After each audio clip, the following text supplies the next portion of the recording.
Hello guys, welcome to positive way of study channel. Positive way of study channel में guys आपका स्वागत है। तो गाइस, जो हमारे अभी तक के टॉपिक थे वो इलेक्ट्रिक चार्ज एंड कूलॉम के नियम और उनके रूल्स वगैरह हमारे जो टॉपिक से, आइए दोस्तों आप जानते हैं हम उनके कुछ क्वेश्चन के बारे में। जैसे कि हमारे पास एक क्वेश्चन है, किसी धातु के गोले को 1 कूलॉम आवेश से धनावेशित करने में उससे कितने इलेक्ट्रॉन निष्कासित होंगे। कहने का मतलब है कि यहाँ पे क्यू की वैल्यू जो दे रखी है, आवेश की वैल्यू हमारे पास 1 कूलॉम दे रखी है और हमें मालूम है जब इनके इलेक्ट्रॉनों की संख्या निकालेंगे तो आवेश के क्वांटीकरण से हम उस फॉर्मूले से हम जो निकाल सकते हैं, जो कि क्या है, क्यू इज इक्वल टू होता है एन ई, यानी एन बराबर आ जाएगा हमारा क्यू वाई ई। तो गाइस, क्यू की वैल्यू हमारे पास 1 दे रखी है और ई की वैल्यू होती है 1.6 10⁻19। तो गाइस, ये 19 जब ऊपर जाएगा तो 10⁻19 हो जाएगा, बटे में 1.6 रहेगा।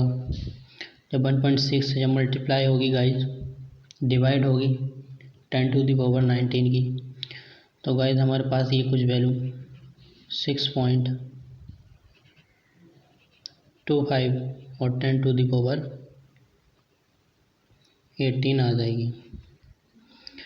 तो गाइस इस तरह से हमें इलेक्ट्रॉनों की संख्या मिल जाती है 6.25 10⁻18 इलेक्ट्रॉन। गाइस बात करते हैं क्वेश्चन नंबर 2 की।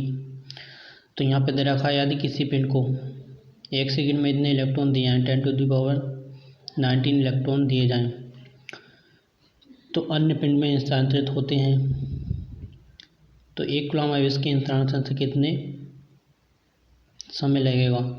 तो गाइस जैसे कि हम जानते हैं 1 कूलॉम आवेश में कितने इलेक्ट्रॉन होते हैं, जो अभी हमने निकाले हैं 6.25 इंटू 10⁻18 इलेक्ट्रॉन होते हैं। 6.25 10⁻18 इलेक्ट्रॉन को 1 सेकेंड वाले इलेक्ट्रॉन से डिवाइड करने पे हमें मिलता है कि कितना टाइम लगेगा। तो गाइस 10⁻9 ऊपर जाकर सब्ट्रैक्ट होगा तो हमारे पास इलेक्ट्रॉनों की संख्या आ जाएगी 6.25 10⁻9 सेकेंड। गाइस हमारे पास यहाँ वैल्यू दे रखी है सेकेंड में। अगर हमें इसको वर्ष में चेंज करना होगा तो सबसे पहले सेकेंड से मिनट में चेंज करेंगे तो 60 से डिवाइड करेंगे, हमारा ये आवर में हो जाएगा। और आवर से चेंज करना हो घंटे में या मिनट में हो जाएगा, और मिनट से चेंज करना हो आवर में, घंटे में, तो गाइस 60 से फिर से डिवाइड करना पड़ेगा। और घंटे से डे में चेंज करना हो 24 से डिवाइड करना पड़ेगा। और डे से वर्ष में चेंज करना होता है तो 3 × 365 से डिवाइड करना पड़ेगा। और गाइस हमारे पास डिवाइड करने पे वैल्यू आ जाएगी 198.18, यानी 200 वर्ष के लगभग ये वैल्यू आ जाएगी। तो गाइस इससे पता लगता है कि अगर 1 सेकंड में 10⁻9 इलेक्ट्रॉन हो तो 1 कूलॉम आवेश में स्थानांतरण इलेक्ट्रॉन जो होंगे 200 वर्ष में होंगे। चलते हैं नेक्स्ट क्वेश्चन नंबर 3 की तरफ। क्वेश्चन नंबर 3 है, किसी वस्तु को इतना आवेशित किया जाता है कि उसके द्रव्यमान में 9.1 नैनोग्राम की वृद्धि हो जाती है। तो गाइस किसी वस्तु में 9.1 नैनोग्राम की वृद्धि हो जाती है, इतना आवेशित किया जाता है, तो उसमें बताना इलेक्ट्रॉन कितने दिए गए हैं उस वस्तु को। तो गाइस यहाँ पे देख लेते हैं, डेल एम हमारा जो ग्राम दे रखा है, द्रव्यमान दे रखा है वो है 9.1 10⁻19। और गाइस इसको किलोग्राम में चेंज करेंगे तो 1000 से डिवाइड करने के बाद इसकी पावर इंक्रीज हो जाएगी 10⁻−12 आ जाएगा।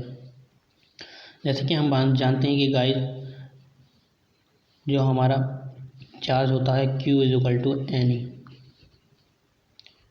तो यहाँ पे Q जो है टोटल चार्ज है, N नंबर ऑफ इलेक्ट्रॉन की संख्या है, E इलेक्ट्रॉन है।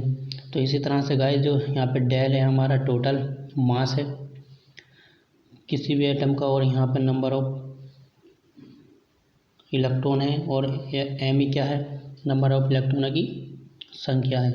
तो गाइस यहाँ से एन की वैल्यू आसानी से फाइंड कर सकते हैं। एन इज इक्वल टू क्या हो जाएगा guys, del M upon M e.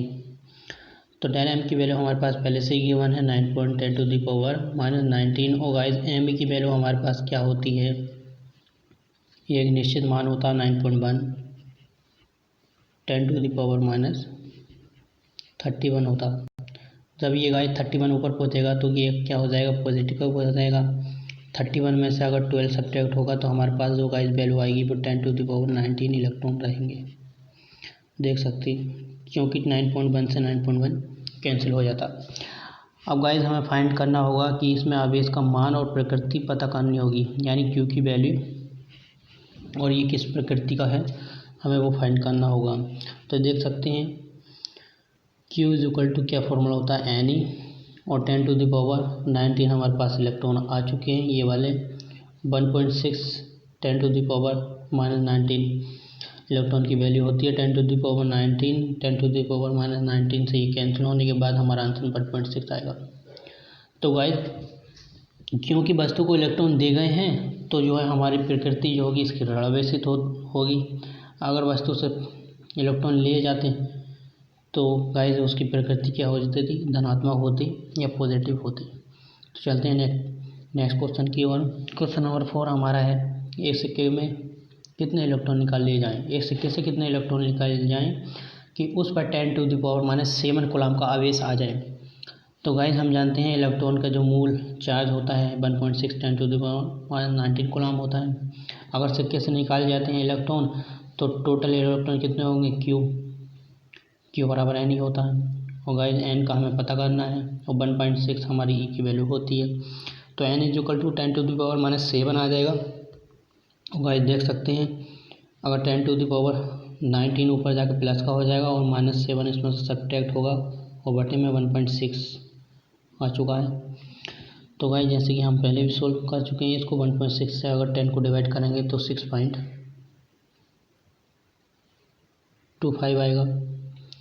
तो गाइस यहाँ पे कितना बचता हमारा वैल्यू, 10⁻12 बचता और एक 10 हमने ले लिया तो यहाँ पे 10⁻11 आंसर आ जाएगा। इलेक्ट्रॉनों की संख्या कितनी होगी, 6.25 10⁻11। तो चलते हैं एसआई पत्ती में इसका मात्रक देखेंगे। एसआई पत्ती में जो उसका मात्रक होता है के का वाई गाइस हम कुछ इस तरह से निकाल सकते हैं, न्यूटन मीटर स्क्वायर पर कूलम होता है। तो गाइस न्यूटन मीटर को देखें तो यहाँ पे जो है एम हमारा एम की पावर 1 है और एल की पावर 3, टी की पावर 4 और एम्पेयर स्क्वायर इसकी क्या है गाइस, ये विमाएँ हैं।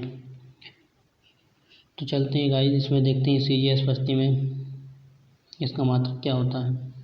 सीजीएस पत्ती में के का मात्रक होता है 9 × सेंटीमीटर स्क्वायर बाई कूलम का स्क्वायर। तो गाइस अगर किसी हाइड्रोजन इलेक्ट्रॉन या प्रोटॉन के बीच बल कार्यरत होता है तो उसका फॉर्मूला ZE का स्क्वायर बाई RE स्क्वायर होता है, क्योंकि Z परमाणु क्रमांक होता है हमारा और E नंबर ऑफ मूल इलेक्ट्रॉन होता है। तो गाइस 1 कूलम की परिभाषा देख सकते हैं यहाँ पे। 1 कूलम कब होगा, जब R इक्वल टू 1 मीटर दूरी पे कोई दो चार्ज रखे होंगे तो उनके बीच जो फोर्स लगेगा वो 9 × 10⁻19 होगा। इसका मतलब ये हुआ कि अगर 1 मीटर की दूरी पर दो एक समान आवेशों के मध्य 9 × 10⁻19 का विद्युत बल लगे या विद्युत बल कार्यरत हो तो प्रत्येक आवेश का हर एक आवेश का परिणाम 1 कूलम के बराबर होगा। चलते हैं दोस्तों नेक्स्ट टॉपिक की ओर। नेक्स्ट टॉपिक है हमारा कूलम के नियम से संबंधित महत्वपूर्ण तथ्य। तो गाइस इसमें हमें ये जानना है कि कूलम का जो फर्स्ट नियम के दे रखा है। तो गाइस ये सिर्फ जो लगाया जाता है हमारा स्थिर वैद्युत के लिए लगाया जाता है। स्थिर वैद्युत आवेश के लिए ये कूलम का नियम फॉलो करता है और मूविंग चार्ज के लिए यानी गतिशील चार्ज के लिए ये जो है आवेश फॉलो नहीं करता, क्योंकि गतिशील चार्ज में चुंबकीय बल होता है। ये नियम न्यूटन के तृतीय नियम को भी फॉलो करता है, गति के तृतीय नियम को। और इसके उपयोग से हम ये निकाल सकते हैं कि ये बहुत छोटी छोटी दूरियों को, जैसे एटम में दूरी होती हैं 10⁻⁵ 15 होती हैं, ये जो है ऐसी कम दूरियों को बलों को नाभिक के बलों में उपस्थित रहते हैं। इसका पॉइंट नंबर 4 है, ये जो है ये नियम जो है व्युत्क्रम बल का नियम भी कहलाता है, या कह सकते हैं विद्युत बल के एक संरक्षी बल है। ये जो है केंद्रीय बलों को भी व्यक्त कर सकता है। पॉइंट नंबर 5 है इसका कूलाम का नियम स्थिर वैद्युतिकी में बहुत महत्व देता है। जैसे न्यूटन के गुरुत्वाकर्षण के नियम को भौतिकी में है, इसी तरह से उसके संगत राशियाँ आवेश तथा द्रव्यमान क्या होते हैं, बराबर होते हैं। विद्युत बल की गुरुत्वीय बल की तुलना में बहुत अधिक प्रबल होता है, क्योंकि जो हमारा ग्रेविटेशनल फोर्स होता है या कह सकते हैं गुरुत्वीय बल होता है, उसकी तुलना में हमारा इलेक्ट्रिकल फोर्स बहुत ज़्यादा प्रबल होता है। अगर बात करें 6 पॉइंट की, तो 6 पॉइंट कहता है हमारा गुरुत्वाकर्षण बल तथा स्थिर वैद्युत बलों का अनुपात कितना होता है। तो देखें कि दो इलेक्ट्रॉनों के बीच में जो अनुपात होता है वो 10⁻⁻43 होता है, और दो प्रोटॉनों के बीच में जो उनका रेशियो होगा, अनुपात होगा 10⁻36/1 होगा। प्रोटॉन और इलेक्ट्रॉनों के बीच की बात करें तो 10⁻31/1 होता है। यदि एक आवेश दूसरे आवेश पर आरोपित होता है तो तीसरा आवेश जो है Q3 पे लगाया जाता है।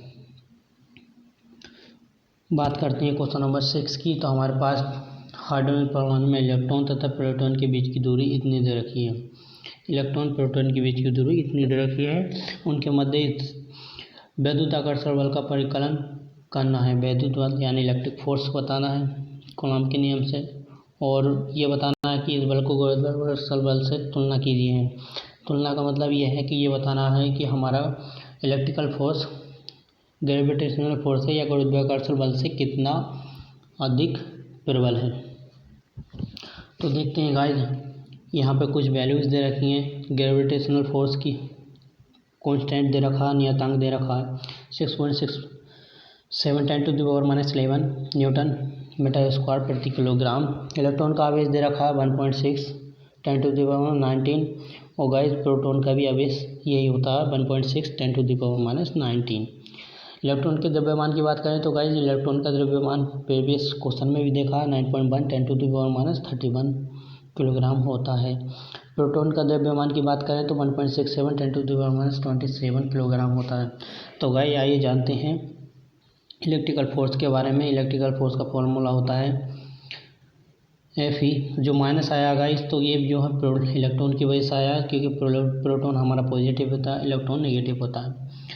तो क्या होगा इसका फॉर्मूला -1/4πε0 QE QE जो है आवेश है हमारा इलेक्ट्रॉन का, QP आवेश जो है हमारा प्रोटॉन का है, और R वेक्टर बाई R² है। तो यहाँ पे देख सकते हैं इसकी 1.45 की वैल्यू होती है 9 × 10⁻9।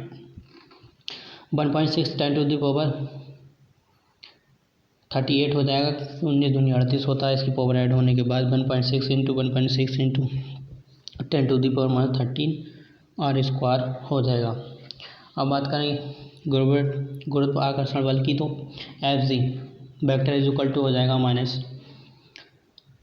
-G_ME_MP, क्योंकि ME जो है हमारा माइनस साइन देगा और MP जो है हमारा जो देगा प्लस साइन देगा, तो इसलिए इसका माइनस में फॉर्मूला आएगा G=ME/MP/R²R। तो गाइस जब हम Fe की वैल्यू रखेंगे तो Fe की वैल्यू रखने पे हमें मिलता है 2.30/2×10⁻28 वैल्यू आ जाती है। Fg की वैल्यू निकालते हैं तो Fg की वैल्यू हमारे पास आती है 1.0147 Nm/R²। अब गाइस इन दोनों वैल्यू की तुलना करने पे हमें ये पता लगता है कि अगर इन दोनों को डिवाइड कर दिया जाए तो Fe/Fg की वैल्यू हमारे पास आ जाती है 2.27 10⁻39। तो गाइस इससे ये पता लग चुका है कि जो Fe। I hope guys video आपको अच्छी लगी हो तो चैनल को सब्सक्राइब करें। लेटेस्ट वीडियो के लिए बेल आइकन को प्रेस करें। Thank you.